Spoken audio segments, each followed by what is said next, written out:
Hello friends, today we start a new point, graphical representation of SHM at main position. आणि अशाच प्रकारे आपण at extreme पोझिशनसाठी सुद्धा graphical representation बघणार आहोत. बोर्डमध्ये ह्या दोन पॉईंटवरती किंवा ह्या दोन टॉपिकवरती 3 मार्क्ससाठी आपल्याला क्वेश्चन विचारला जाऊ शकतो. तर ग्राफिकल रिप्रेझेंटेशन हे बघत असताना आपल्याला डिस्प्लेसमेंट, व्हेलॉसिटी आणि ॲक्सेलरेशन ह्या 3 फिजिकल क्वांटिटीचे इक्वेशन डिफाईन करून त्यांच्या डिफरंट टाईमसाठी व्हॅल्यू कॅल्क्युलेट करायच्या आहेत. आणि त्या व्हॅल्यूचा यूज करून आपल्याला velocity versus time, displacement versus time आणि ॲक्सेलरेशन व्हर्सेस टाईम हे 3 ग्राफ आपल्याला एक्सप्लेन करायचे आहेत. तर स्टार्टिंगला आपल्याला एक पार्टिकल कन्सिडर करतो ॲट मेन पोझिशन. तर मेन पोझिशनला आपण डिस्प्लेसमेंटचं इक्वेशन जर कन्सिडर केलं तर ते इक्वेशन आपल्याला अशा प्रकारे भेटेल, x = a sin ωt plus alpha. आता ह्याच्यामध्ये आपण पार्टिकल कन्सिडर करतो तो स्टार्ट होतोय ॲट मेन पोझिशनपासून. म्हणजेच ह्याच्यामध्ये जे आपण इनिशियल फेज घेतोय अल्फा, तर त्याची व्हॅल्यू असणार आहे 0. आणि ती व्हॅल्यू जर आपण मेन इक्वेशनमध्ये पुट केली तर पुट केल्यानंतर आपल्याला x = a sin ωt अशा प्रकारे डिस्प्लेसमेंटचं इक्वेशन भेटेल. आणि त्या इक्वेशनला आपण नंबर देऊया इक्वेशन नंबर 1. आता नेक्स्ट स्टेपमध्ये according to definition of velocity आपल्याला एक नवीन फॉर्म्युला भेटेल, which is v = dx/dt. Next स्टेपमध्ये आपण डिस्प्लेसमेंटचं इक्वेशन डिफरन्शिएट करणार आहोत. डिफरन्शिएट केल्यानंतर आपल्याला व्हेलॉसिटीसाठी एक्सप्रेशन भेटेल. आणि अशाच प्रकारे व्हेलॉसिटीचं जे आपल्याला एक्सप्रेशन भेटणार आहे ते पुन्हा आपण रिडिफरन्शिएट केल्यानंतर आपल्याला ॲक्सेलरेशनसाठीचं इक्वेशन भेटू शकतं. तर नेक्स्ट स्टेपमध्ये आपण ती व्हॅल्यू पुट करूया डिस्प्लेसमेंटची. आणि पुट केल्यानंतर आपल्याला अशी स्टेप भेटेल, v = dx/dt d/dt ब्रॅकेटमध्ये a sin ωt. आता ह्याच्यामध्ये कॅपिटल A म्हणजेच आपण ॲम्प्लिट्यूड कन्सिडर करतो आणि ती क्वांटिटी ही आपली ऑलवेज कॉन्स्टंट राहते. त्यामुळे ती क्वांटिटी आपण डेरिव्हेटिव्हच्या साईनमधून बाहेर घेतोय. आणि नेक्स्ट स्टेप आपल्याला अशा प्रकारे भेटेल, v = a d/dt of sin ωt. आता नेक्स्ट स्टेपमध्ये आपण sin ωtचं डिफरन्शिएशन घेतो आहे. sin ωtचं जर आपण डेरिव्हेटिव्ह घेतला की त्याची क्वांटिटी जर आपण डिफरन्शिएट केली तर आपल्याला नेक्स्ट टर्म अशी भेटेल ओमेगा cos ωt. आणि ही क्वांटिटी आपण ह्या इक्वेशनमध्ये पुट करतोय. आता इक्वेशनमध्ये पुट केल्यानंतर नेक्स्ट स्टेप आपल्याला काय भेटेल, v = a cos ωt. आणि त्याला आपण नंबर देतोय इक्वेशन नंबर 2. आता नेक्स्ट स्टेपमध्ये हे व्हेलॉसिटी जे आपल्याला इक्वेशन भेटलेलं आहे ते पुन्हा आपण रिडिफरन्शिएट करतोय विथ रिस्पेक्ट टू टाईम. आणि त्याप्रमाणे आपण जर ॲक्सेलरेशनची डेफिनेशन बघितली तर डेफिनेशनच्या करस्पॉन्डिंगली डेफिनेशनवरून आपण एक फॉर्म्युला डिफाईन करू शकतो, a = dv/dt. आता ह्याच्यामध्ये फीची व्हॅल्यू जर आपण पुट केली तर नेक्स्ट स्टेप आपल्याला अशी भेटेल d/dt a cos ωt. आता ह्या टर्ममध्ये सुद्धा a ही आपली कॉन्स्टंट व्हॅल्यू आहे. त्यामुळे ती व्हॅल्यू जर आपण बाहेर घेतली तर आपल्याला नेक्स्ट टर्म अशी भेटेल, a = d/dt cos ωt. Next स्टेपमध्ये आपण पुन्हा हे इक्वेशन रिडिफरन्शिएट करतोय. आणि रिडिफरन्शिएट केल्यानंतर आपल्याला नेक्स्ट टर्म अशी भेटेल, a = a ब्रॅकेटमध्ये -ω sin ωt. आता त्याच्यामध्ये a आणि -ω हे दोन क्वांटिटी जर आपण मल्टिप्लाय केल्या तर आपल्याला टर्म भेटेल -a² आणि sin ωt आपण ॲज इज घेतो. आणि अशा प्रकारे आपल्याला 3 इक्वेशन मिळतील. फर्स्ट इक्वेशन असेल डिस्प्लेसमेंटसाठी x = a sin ωt. Second equation असेल v = a cos ωt व्हेलॉसिटीसाठी. आणि थर्ड इक्वेशन असेल a = -a² sin ωt. आता ह्या तिन्ही इक्वेशनचा यूज करून आपण त्या क्वांटिटीसाठी ग्राफिकल रिप्रेझेंटेशन करू शकतो. तर नेक्स्ट स्टेपमध्ये आपण सिम्पल हार्मोनिक मोशनसाठी ग्राफिकल रिप्रेझेंटेशन बघूया. तर ह्याच्यामध्ये आपण 2 कॉलम कन्सिडर केलेले आहेत. फर्स्ट असेल टाईम आणि सेकंड असेल फेज. तर इनिशियल टाईम आपण 0 घेतो आहे आणि त्यानंतर प्रत्येक वेळेस आपण 1/4 एवढा टाईम आपण त्यामध्ये ॲड करतो आहे. आता ॲड केल्यानंतर आपल्याला 0, T/4, T/2, 3T/4 आणि T अशा प्रकारे आपल्याला डिफरंट व्हॅल्यू भेटतील. आता नेक्स्ट स्टेपमध्ये आपण काय करतो आहे तर आपल्याला डिस्प्लेसमेंट ॲट मीन पोझिशनसाठी असणारं इक्वेशन माहीत आहे. ते इक्वेशन आहे x = a sin ωt. आता याच्यामध्ये ωt ह्या क्वांटिटीला आपण काय म्हणतोय फेज ऑफ SHM. त्या क्वांटिटीचं जर आपण एक्सपान्शन घेतलं तर आपल्याला नेक्स्ट टर्म अशी भेटेल ωt = 2π/t × t. ह्याच्यामध्ये कॅपिटल T आपण पिरियॉडिक टाईम घेतो आणि स्मॉल t टाईम कन्सिडर करतो. आता नेक्स्ट स्टेपमध्ये आपण काय करत आहोत तर टाईमचे जे आपल्याला डिफरंट व्हॅल्यू भेटलेले आहेत तर त्या डिफरंट व्हॅल्यू ωtच्या इक्वेशनमध्ये पुट करून फेजच्या डिफरंट व्हॅल्यू आपण कॅल्क्युलेट करणार आहोत. स्टार्टिंगला आपण टीची 0 व्हॅल्यू पुट करूया. आता 0 व्हॅल्यू पुट केल्यानंतर आपल्याला नेक्स्ट टर्म अशी भेटेल ωt = 2π/t × 0. 0ने मल्टिप्लाय केल्यानंतर आपल्याला फायनल व्हॅल्यू भेटेल 0 आणि ती व्हॅल्यू असेल फेज ωtची फर्स्ट व्हॅल्यू. सिमिलरली अशाच प्रकारे आपण जर सेकंड व्हॅल्यू कन्सिडर केली दॅट इज T = T/4 ती क्वांटिटी पुट करा. नेक्स्ट टर्म आपल्याला अशी भेटेल ωt = 2π/T × T/4. टीला टी कॅन्सल होईल 2 आणि 4 जर आपण रेशिओ घेतला तर आपल्याला फायनली व्हॅल्यू अशी भेटेल π/2. ही असेल व्हॅल्यू फॉर टाईम T/4साठी. सिमिलरली अशाच प्रकारे जर आपण T/2 पुट केली तर T/2 व्हॅल्यू पुट केल्यानंतर आपल्याला 2π/T × T/2 अशी टर्म भेटेल. सेम क्वांटिटी जर आपण कॅन्सल केला तर आपल्याला फायनली फेज हा पाय भेटेल. आणि ह्या सर्व व्हॅल्यू जर आपण मेन टेबलमध्ये पुट केला तर आपल्याला त्या व्हॅल्यू अशा प्रकारे दिसतील. टाईम 0साठी आपला फेज असेल 0 रॅडियन. टाईम T/4साठी असेल π/2 रॅडियन. टाईम T/2साठी असेल π रॅडियन. 3T/4साठी असेल 3π/2 रॅडियन आणि Tसाठी असेल 2π रॅडियन. आता नेक्स्ट स्टेपमध्ये आपण काय करतोय तर ज्या आपल्याला दोन व्हॅल्यू भेटलेले आहेत टाईम आणि फेजसाठी तर ह्या क्वांटिटीचा यूज करून आपण डिस्प्लेसमेंटसाठी ह्या क्वांटिटी डिफाईन करत आहोत. तर स्टार्टिंगला आपण टाईम कॅपिटल Tसाठी बघूया. त्यावेळेस आपला ωt होता 2π. ओके. ती व्हॅल्यू जर आपण डिस्प्लेसमेंटच्या इक्वेशनमध्ये पुट केली ह्या इक्वेशनमध्ये तर आपल्याला नेक्स्ट टर्म भेटेल x = a sin × 2π. आणि sin 2πची व्हॅल्यू आपली 0 असते. Therefore 0 × a which is equal to 0. म्हणजे ज्यावेळेस आपण फेज 2π कन्सिडर करूया त्यावेळेस आपल्याला डिस्प्लेसमेंट भेटेल 0. ती व्हॅल्यू आपण त्या प्लेसला पुट केली. सिमिलरली अशाच प्रकारे आपण T/4 ह्या फेजसाठी सुद्धा व्हॅल्यू कॅल्क्युलेट करू शकतो. समजा आपण टीची व्हॅल्यू T/4 पुट केली तर त्यावेळेस आपला फेज असेल π/2 आणि त्या व्हॅल्यू पुट केल्यानंतर आपल्याला अशी टर्म भेटेल x = a sin π/2. sin π/2ची value 1 असेल 1 × a that is capital A आणि हे आपल्याला पॉझिटिव्ह ॲम्प्लिट्यूड ही व्हॅल्यू आपल्याला भेटेल. त्या सर्व व्हॅल्यू जर आपण टेबलमध्ये पुट केल्या तर आपल्याला 0 पासून कॅपिटल T पर्यंत एव्हरी टाईमसाठी एव्हरी फेजसाठी आपल्या डिस्प्लेसच्या व्हॅल्यू भेटतील. आणि त्या व्हॅल्यू अशा असतील 0 a 0 -a and last value असेल 0. आता ह्या क्वांटिटीचा यूज करून आपण डिस्प्लेसमेंट व्हर्सेस टाईम ही कर्व डिफाईन करू शकतो. तर आपल्याला ज्या ह्या व्हॅल्यू भेटलेल्या आहेत त्या व्हॅल्यूचा यूज करून आपण जर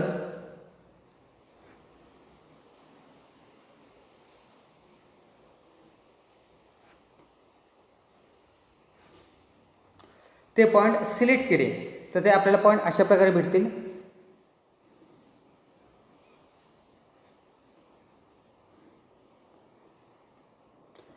तर ज्यावेळेस आपण डिस्प्लेसमेंट 0 कन्सिडर करू तर त्यावेळेस आपल्याला इनिशियल पॉईंट इथे भेटेल. सिमिलरली अशाच प्रकारे जर आपण π/2 किंवा T/4 ह्या टाईमसाठी जर डिस्प्लेसमेंट कन्सिडर केलं तर ती व्हॅल्यू आपली आहे +a आणि त्यासाठी आपल्याला ह्या ठिकाणी तो पॉईंट भेटेल. सिमिलरली अशाच प्रकारे जर आपण T/2 कन्सिडर केला तर त्याची व्हॅल्यू आहे 0, ती व्हॅल्यू आपल्याला इथे भेटेल. आणि नेक्स्ट व्हॅल्यू जर आपण कन्सिडर केली विच इज 3T/4 तर त्यासाठी आपलं डिस्प्लेसमेंट आहे -a आणि ती व्हॅल्यू आपल्याला इथे भेटेल. आणि लास्टली ज्यावेळेस आपण टाईम कॅपिटल T कन्सिडर करू त्यावेळेस फेज आहे 2π आणि त्यावेळेस डिस्प्लेसमेंट आहे 0. आता नेक्स्ट स्टेपमध्ये आपण हे सर्व पॉईंट जर जॉईन केले, हे सर्व पॉईंट जर आपण जॉईन केले तर आपल्याला अशा प्रकारे कर्व भेटेल.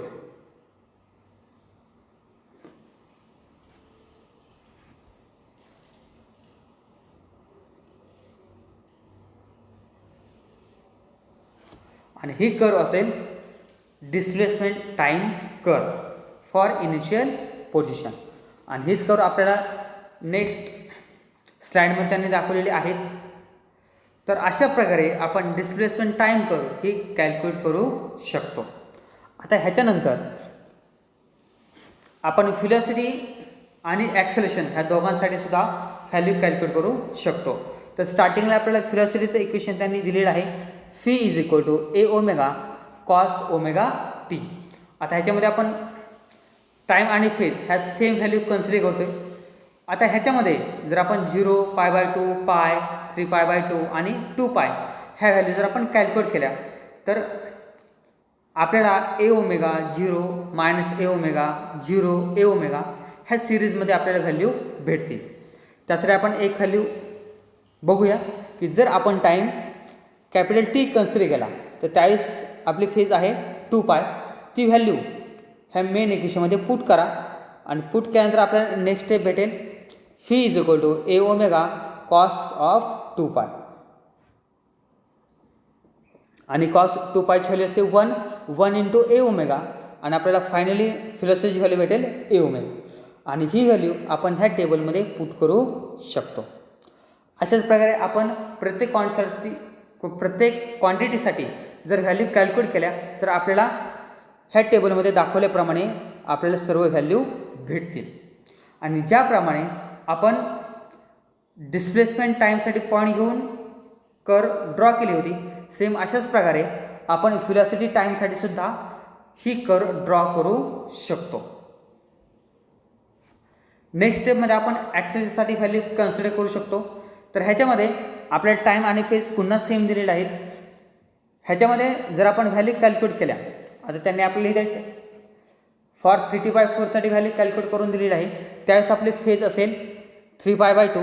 ती व्हॅल्यू जर आपण ॲक्सेलरेशन इक्वेशनमध्ये पुट केली तर आपल्याला असं एक्सप्रेशन भेटेल -aω² साइन ऑफ 3π/2 आणि साइन 3π/2 हिची व्हॅल्यू आपली -1 असते आणि -1 × -aω², प्लस होईल आणि आपल्याला फायनल व्हॅल्यू भेटेल a = AAω².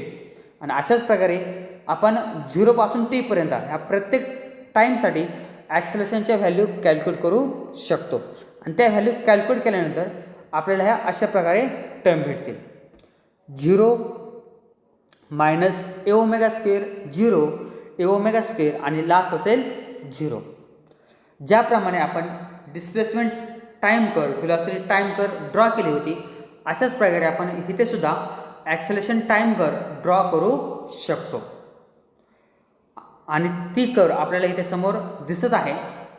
आता ह्या तिन्ही कर्ववरून आपल्याला काही कॉन्क्लुजन डिफाईन करायचे आहेत आणि त्यानंतर हा पॉईंट आपला कव्हर होईल. तर नेक्स्ट स्टेपमध्ये आपण कॉन्क्लुजन बघत आहोत. तर फर्स्ट कॉन्क्लुजन आपल्याला त्यांनी दिलेलं आहे. फर्स्ट कॉन्क्लुजन काय आहे तर डिस्प्लेसमेंट व्हेलॉसिटी आणि ॲक्सेलरेशन ऑफ SHM हे तिन्ही हे पिरियॉडिक फंक्शन आहे टाईमसाठी. बघा त्यांनी कॉन्क्लुजन आपल्याला काय दिलेलं आहे from graph we can say that displacement velocity and acceleration of SHM are periodic function of time. म्हणजेच काय तर काही ठराविक टाईमनंतर त्या कर्वचा पॅटर्न हा पुन्हा काय होतो रिपीट होतो. सेकंड कॉन्क्लुजन आपल्याला त्यांनी काय दिलेलं आहे, X T curve and A T curve म्हणजेच displacement time curve and acceleration time curve are sine curve and velocity time curve are cosine curve. तर आपण ज्या कर्व ड्रॉ केलेल्या आहेत तर डिस्प्लेसमेंट आणि ॲक्सेलरेशनचे ज्या कर्व आहेत त्या आपल्या साइन कर्व आहेत आणि व्हेलॉसिटीसाठी आपण जी कर्व ड्रॉ केलेली आहे ती कर्व आपली कोसाइन आहे. आता त्याचबरोबर त्यांनी आपल्याला थर्ड कॉन्क्लुजन दिलेलं आहे. थर्ड कॉन्क्लुजन आहे there is a phase difference of π/2 radian between displacement and velocity. जे आपण दोन कर्व कन्सिडर केले होते व्हेलॉसिटी टाईम आणि डिस्प्लेसमेंट टाईम, तर ह्या दोन कर्वमध्ये π/2 रेडियन एवढा फेज डिफरन्स आहे आणि तो कसा कॅल्क्युलेट केला आहे ते आपल्याला त्यांनी इथे सांगितलेलं आहेच. तर डिस्प्लेसमेंट ॲट मीन पोझिशनसाठी जर आपण इक्वेशन बघितलं तर ते इक्वेशन आहे x = a sin of omega T. आता ह्याच्यामध्ये आपण 0 ॲड करतोय, 0 ॲड केला किंवा नाही केला तर मेन इक्वेशनवरती काही इफेक्ट होणार नाही. तर अशा प्रकारे जर आपण व्हेलॉसिटीसाठी इक्वेशन घेतलं तर ते व्हेलॉसिटीसाठी इक्वेशन असेल phi = a omega cos of omega T. अशा प्रकारे आपल्याला दोन इक्वेशन भेटतील डिस्प्लेसमेंट आणि व्हेलॉसिटीसाठी. आता व्हेलॉसिटीचं इक्वेशन जर पुढे आपण एक्सपांड केलं, एक्सपांड केल्यानंतर आपल्याला नेक्स्ट स्टेप काय भेटेल, phi = a omega sine of omega T plus π/2. कारण साइन ओमेगा टी प्लस π/2 ही जर आपण व्हॅल्यू कॅल्क्युलेट केली तर ती व्हॅल्यू आपली cos ओमेगा 2 एवढीच येणार आहे. तर त्यासाठी बघा आपण एक फॉर्म्युला यूज केला होता. तर तो फॉर्म्युला असा होता sine of theta plus π/2 = cos theta.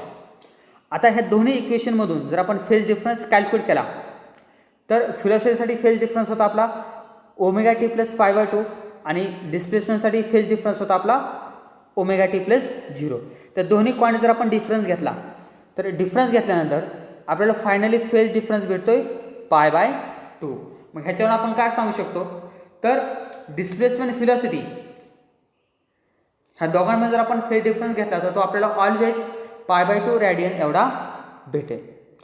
आता अशाच प्रकारे जर आपण व्हेलॉसिटी आणि ॲक्सेलरेशन कर्वमध्ये जर फेज डिफरन्स बघितला तर तो सुद्धा आपल्याला π/2 एवढाच भेटेल. आणि त्यासाठी सुद्धा आपण काही इक्वेशन रिअरेंज केलेले आहेत.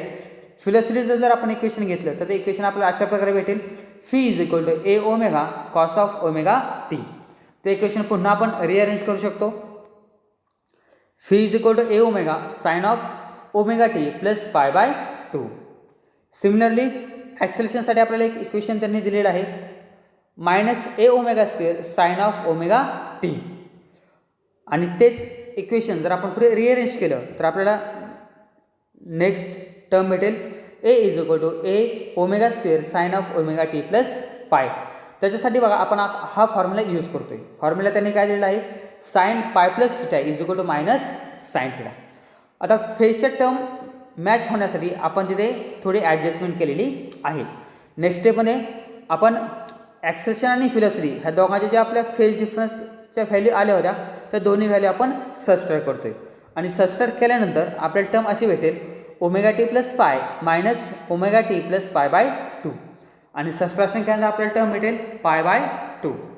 तर अशा प्रकारे आपण इथे सुद्धा सांगू शकतो व्हेलॉसिटी आणि ॲक्सेलरेशन कर्वमधील फेज डिफरन्स हा ऑलवेज π/2 रेडियन एवढा येतो. नेक्स्ट स्टेपमध्ये आपल्याला त्यांनी लास्ट कॉन्क्लुजन दिलेले आहेत. 5th नंबरचं कॉन्क्लुजन आहे there is a phase difference pi radian between displacement and acceleration. म्हणजेच डिस्प्लेसमेंट टाईम कर्व आणि ॲक्सेलरेशन टाईम कर्व ह्या दोघांमधील फेज डिफरन्स हा ऑलवेज 180 डिग्री और पाय रेडियन एवढा असतो. आणि लास्ट कॉन्क्लुजन आहे all curve represent same path after phase of 2π radian. म्हणजे ह्या आपण सर्व कर्व बघितल्या डिस्प्लेसमेंट टाईम कर्व असेल, व्हेलॉसिटी टाईम कर्व असेल किंवा ॲक्सेलरेशन टाईम कर्व असेल, ह्या सर्व कर्व 2π एवढे फेज डिफरन्स तर पुन्हा रिपीट होतात. कारण ह्या सर्व कर्व ह्या हार्मोनिक फंक्शन आहेत, त्याच्यामुळे ते पिरियॉडिक फंक्शन परफॉर्म करतात. तर इथे हा पॉईंट आपला संपलेला असेल. ह्याच्यावरती तुम्हाला क्वेश्चन महाराष्ट्र बोर्डमध्ये विचारला जाऊ शकतो. क्वेश्चन असा असेल explain graphical representation of simple harmonic motion at mean position. आणि अशाच प्रकारे आपण एक्स्ट्रीमसाठी क्वेश्चन विचारला जाऊ शकतो. Graphical representation of simple harmonic motion at extreme position. ह्या दोन्हीपैकी एका पोझिशनवरती तुम्हाला 3 मार्क्ससाठी क्वेश्चन विचारला जाऊ शकतो. आपण इथे थांबूया. नेक्स्ट पार्ट आपण नेक्स्ट लेक्चरला कंटिन्यू करू.